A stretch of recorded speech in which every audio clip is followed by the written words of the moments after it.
rise of science was a triumph over mythology, over magic and superstition. That's why the word science today implies reliability. The word myth means fiction, not true.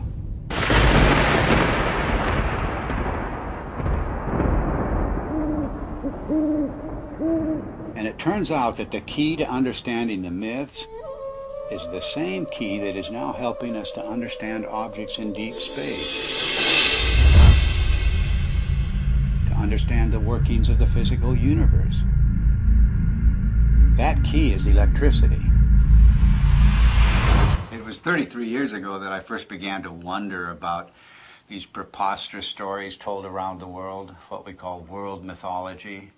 What was it that provoked this incredible outpouring of human imagination just a few thousand years ago, just before the birth of the first civilizations? I came to a radical conclusion that the myths arose from extraordinary natural events. Our early ancestors witnessed things in the sky that are not seen today. The events were awe-inspiring, both beautiful and terrifying. So it shouldn't surprise us that the myths are so incomprehensible. Well, of course they're incomprehensible. The celestial references are no longer present.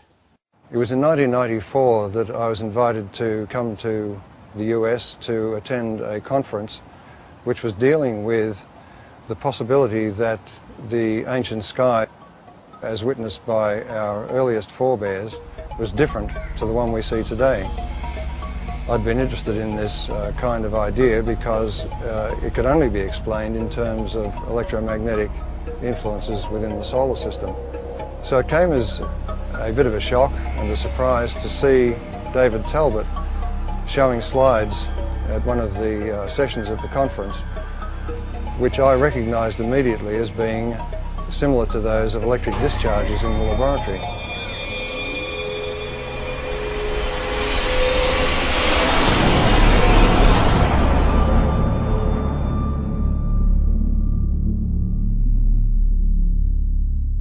It was wonderful for me personally to come to my first Cronian meeting and hear Dave Talbot, and I still want to see some of those slides that he showed again and again and again that explained the White Crown of Egypt and the rest of these things that he showed us, all from mythology, all from thousands of years ago. These things clearly were seen by civilizations that never talked to each other from the far corners of the earth. It all just clicked together like a three-dimensional jigsaw puzzle in my mind.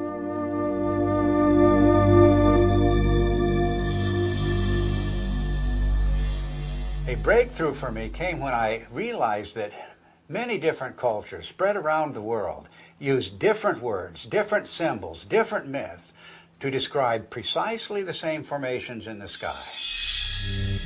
The Ouroboros, or celestial serpent biting its tail, for example, occurs on every habitable continent, but it has no ties to the world we now observe. Like all of the archetypes, it is part of an alien sky.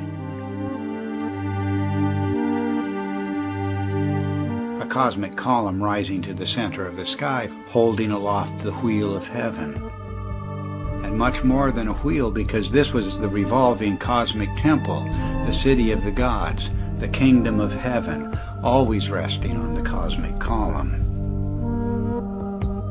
Then there's the image of the four rivers or pathways radiating from the center of the sky out to the boundary, the rim of the wheel. The simplest forms lead you invariably to the full story of world mythology. The hero's journey unfolds as the story of the wheel's axle. The mother goddess finds her identity in the star at the summit, the hub and spokes of the wheel.